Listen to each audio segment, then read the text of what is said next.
அந்த இருள் சூழ்ந்த வாழ்க்கையில் மனிதன் பலரை நம்புகிறான். பணம் நம்மை காப்பாற்றும் என்று நினைக்கிறான். உறவுகள் எப்போதும் துணையாக இருக்கும் என்று நம்புகிறான்.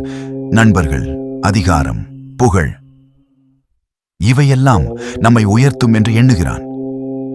ஆனால் காலம் ஒரு நாள் உண்மையை கற்றுக் கொடுக்கும். நாம் நம்பிய பல விஷயங்கள் ஒரு கட்டத்தில் நம்மை விட்டு விலகிவிடும். கையில் இருந்த செல்வம் கரையும், சுற்றியிருந்த கூட்டம் குறையும், மனதிற்கு அருகில் இருந்தவர்கள் கூட சூழ்நிலைக்கேற்ப தூரமாகி விடுவார்கள். அப்பொழுது மனம் கேட்கும் ஒரு கேள்வி: என்னை உண்மையாக ஒருபோதும் கைவிடாதவன் யார்? அந்த கேள்விக்கான பதில் ஒரே ஒன்று: சிவன். சிவனை உண்மையாய் அழைப்பவன் ஒருபோதும் தனியாக இருப்பதில்லை. அவன் கண்ணீர் சிந்தும் நேரத்திலும் சிவன் அருகிலேயே இருப்பார். மனிதர்கள் கண்களுக்கு தெரியாமல் விலகலாம், ஆனால் இறைவன் இதயத்திலிருந்து விலக மாட்டார். சிவன் என்பவர் கோயிலில் மட்டும் இருக்கும் தெய்வம் அல்ல. அவர் கருணையின் வடிவம். ஒரு குழந்தை தடுமாறி விழும்போது தாய் ஓடி வந்து தூக்குவாளே, அதுபோல வாழ்க்கையில் நாம் உடைந்து போகும் நேரங்களில் நம்மை உள்ளிருந்து எழுப்பும் சக்தி சிவன். சில நேரங்களில் நாம் நினைப்பது நடக்காது, நாம் கேட்டது கிடைக்காது. அப்போது பலர் இறைவன் என்னை மறந்துவிட்டாரோ என்று வருந்துவார்கள். ஆனால் சிவன் தாமதிப்பார், கைவிட மாட்டார். காலம் சரியாகும் வரை காத்திருப்பார். ஏனெனில் அவர் தருவது நமக்கு உண்மையில் தேவையானது. ஒரு விதை மண்ணுக்குள் புதைக்கப்படும் போது அது இருளில் தனியாக இருப்பது போல தோன்றும். ஆனால் அந்த இருள் அழிவுக்காக அல்ல, வளர்ச்சிக்காக.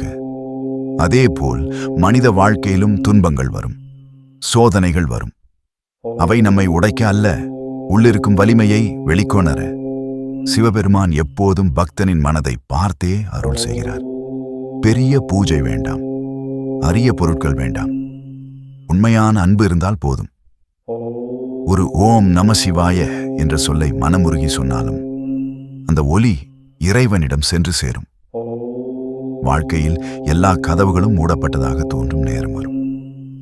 எங்கே போவது என்று தெரியாமல் மனம் துவண்டு நிற்கும். அந்த நேரத்தில் அமைதியாக அமர்ந்து சிவனை நினைத்து பாருங்கள்.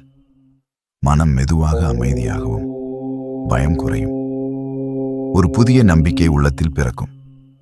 அதுதான் சிவனின் அருள். சிவன் உடனே அதிசயம் காட்ட வேண்டியதில்லை. சில சமயம் அவர் நமக்கு தைரியம் தருகிறார். சில சமயம் நல்ல மனிதர்களை வாழ்க்கையில் அனுப்புகிறார். சில சமயம் தவறான பாதையிலிருந்து திருப்புகிறார். இவை அனைத்தும் அவருடைய அருளின் வடிவங்கள். நாம் பல நேரங்களில் நான் தனியாக போராடுகிறேன் என்று நினைப்போம். ஆனால் உண்மையில் நம்மால் இன்னும் சுவாசிக்க முடிகிறது என்றால், நம்முள் இன்னும் நம்பிக்கை இருக்கிறது என்றால், அதுவே சிவன் நம்முடன் இருப்பதற்கான அடையாளம். சிவனை நம்புகிறவன் தோல்வியை கூட ஒரு பாடமாக பார்க்க கற்றுக்கொள்கிறான், காத்திருக்க கற்றுக்கொள்கிறான், அமைதியாக இருக்க கற்றுக்கொள்கிறான். ஏனெனில் அவன் அறிந்திருக்கிறான், என்னை உலகமே கைவிட்டாலும் சிவன் மட்டும் கைவிட மாட்டார். நம் வாழ்க்கையில் எத்தனை பாவங்கள் இருந்தாலும், எத்தனை தவறுகள் நடந்திருந்தாலும், மனமாறி சிவனை நோக்கி ஒரு அடியெடுத்தால் அவர் நம்மை நோக்கி 100 அடிகள் வருவார் என்று சான்றோர்கள் சொல்கிறார்கள். ஆகையால் வாழ்க்கை எவ்வளவு கடினமாக இருந்தாலும் மனமுடையாதீர்கள்.